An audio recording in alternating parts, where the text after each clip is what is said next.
Whoa. It's been so long since we've made a video. Welcome back to the channel, everybody. It's your boy Nando. We're back at it again. And we've got ourselves a really special unboxing. I mean, I really don't need to do much of an intro. You guys know what this is. You know what I have in my hand. This is the Galaxy Z Fold 3, 5G, because everything's 5G these days. You guys already know, if you're new to the channel, feel free to take a look at what we do here. We do unboxings, reviews, first impressions, the whole nine. It's been quite a while, and this has been a phone that I have yet to ever own. I've never owned the first gen. I've never owned the second gen. Here we have it. This is the third edition of Samsung's most expensive device. Maybe most expensive. I don't know. At least in terms of phones, yes. Z Fold 3 5G. And off here to the side, we have the flip cover with pen. So we're going to do an unboxing on this and other cases later on. But specifically, I want to focus on just the unboxing experience, what we're going to be dealing with, what we're going to be looking at. There's tons of videos, guys. If you like the video and enjoy me, feel free to hit that subscribe button. Each and every one of you matter to me. All right, so let's make this video pretty quick. Let's get to the point and let's go ahead and start diving into this phone. This is the first time I'm going to be, I think, holding a Z Fold.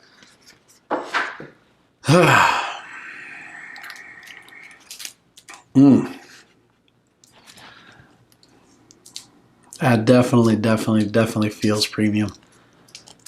That is a slab and a half right there. First impressions definitely feels a lot thinner than what I thought it would be. Doesn't feel that heavy. Feels premium.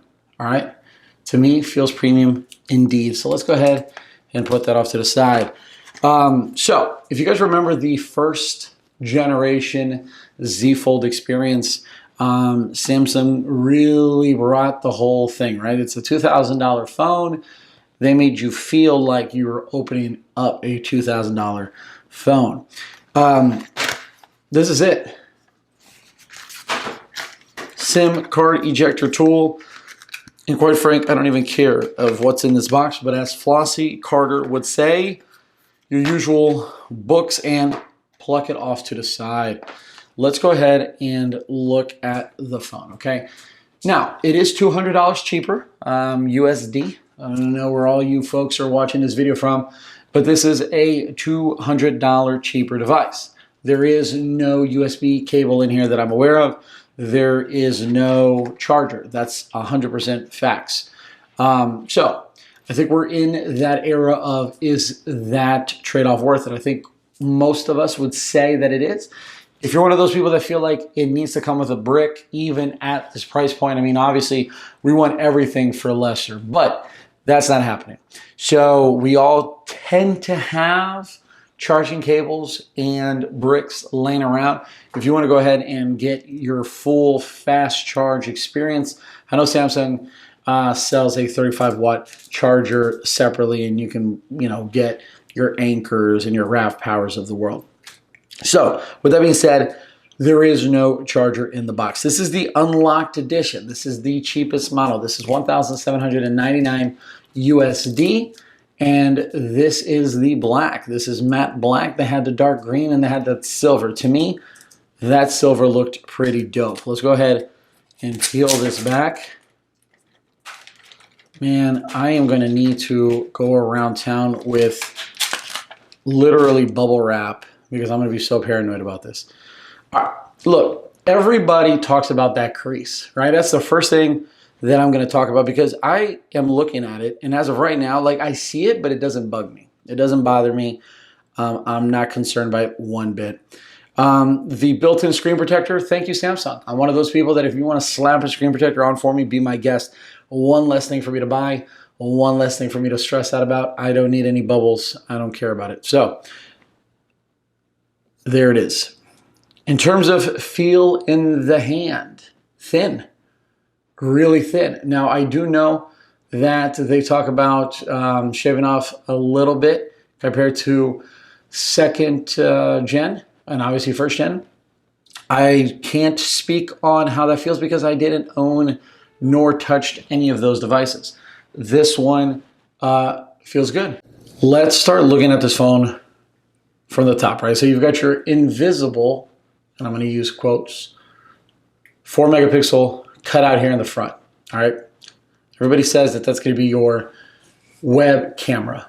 You've got your other front-facing camera, and of course you've got your 3 primary shooters right there. On the side, you've got your volume rocker, and you have your fingerprint scanner. So if you're holding it with one hand, if you don't have big hands, this is a little cumbersome, but that's where you're going to go ahead and unlock and power on your device. And on the left-hand side, you have your SIM tray towards the top. Speakers on the top, speakers on the bottom, USB-C. Let's fold it.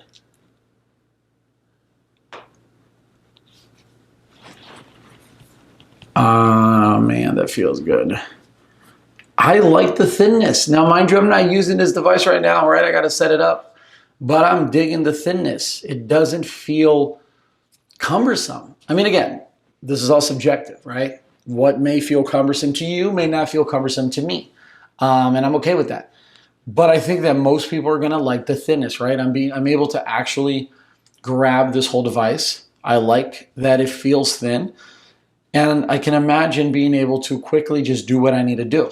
And when you have your device completely shut, all right, you're going to be able to do what you need to do. I don't need to tell you exactly why having a full phone experience front screen is vital and important. But that's what this is going to give you. Now, if you're new to my channel, or if you're a person who's watched my videos in the past, take a look at my previous videos. I did get a chance to own and play with Microsoft Surface Duo. And my number one criticism of that device was that I couldn't stand when I wanted to do phone things, meaning check a text message, make a phone call, take a quick picture. I hated that I had to unfold the phone to have that experience. And here, you don't have to do that, all right? You don't have to do that. You do all of that right here. And yeah, it's just a thicker phone, to be quite frank. I mean, I've got my iPhone right here. This is the 12 Pro Max, and this is with a OtterBox case. And if I go side by side for you folks, I mean, not that much thicker. This is a lot wider, so I can't get my hand around it. But this is not that big of a difference.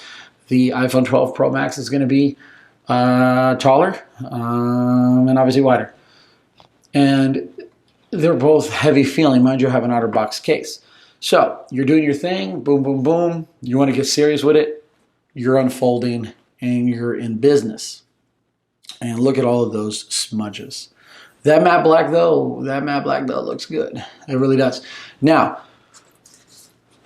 this right here, I don't really care about the case so much. I heard it sucks. I'm all about that pen right here on the right side. So once I go ahead and start unboxing accessories and such, I will definitely and certainly go ahead and post those videos as well.